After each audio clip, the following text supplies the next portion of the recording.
Roald Dahl, The Witches, The Mouse Burglar. My grandmother hustled me back into my own bedroom and out onto the balcony. "Are you ready?" she asked. "I'm going to put you in the sock now." "I hope I can manage this," I said. "I'm only a little mouse." "You'll manage," she said. "Good luck, my darling." She popped me into the sock and started lowering me over the balcony. I crouched inside the sock and held my breath. Through the stitches I could see out quite clearly. Miles below me, the children playing on the beach were the size of beetles. The sock started swinging in the breeze, and I looked up and saw my grandmother's head sticking out over the railing of the balcony above. "You're nearly there," she cried out. "Here we go. Gently does it. You're down." I felt a slight bump.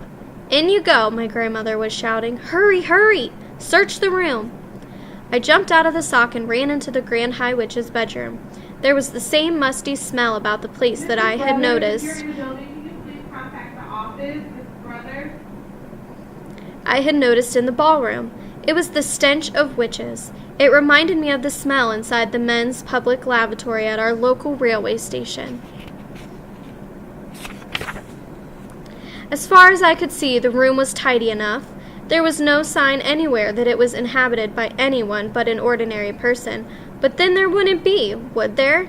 No witch would be stupid enough to leave anything suspicious lying around for the hotel maid to see. Suddenly I saw a frog jumping across the carpet and disappearing under the bed. I jumped myself. "Hurry up!" came my grandmother's voice from somewhere high up outside.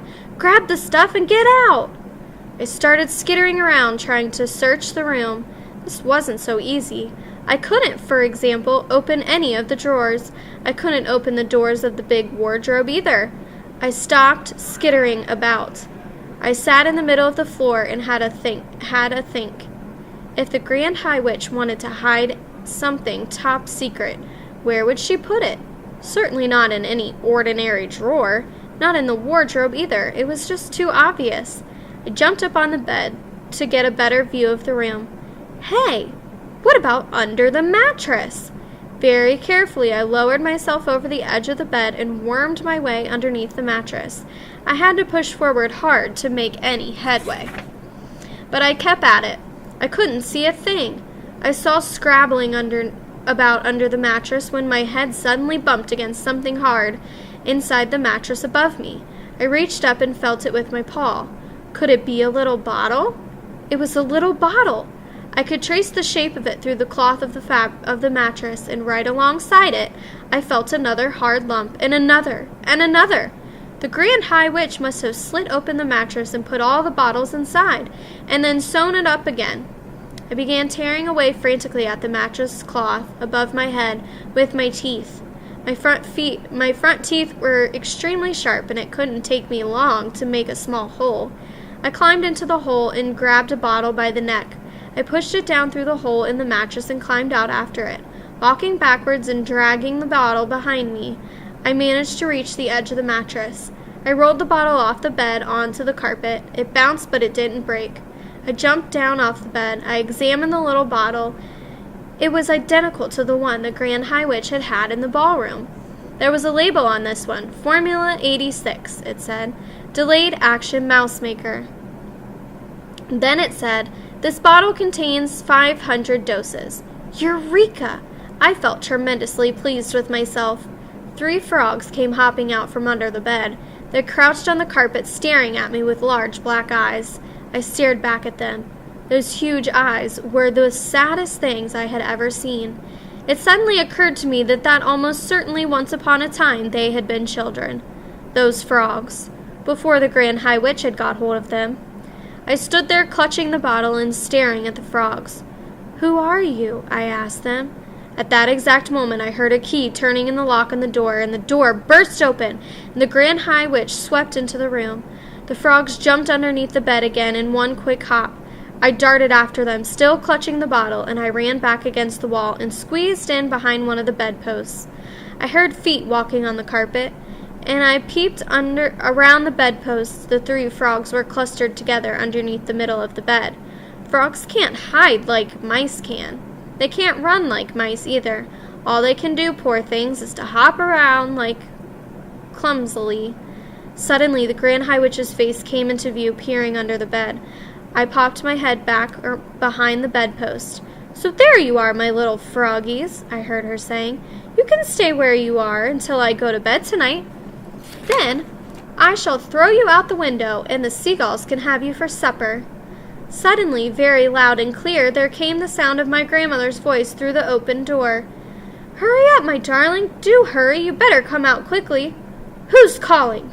snapped the Grand High Witch.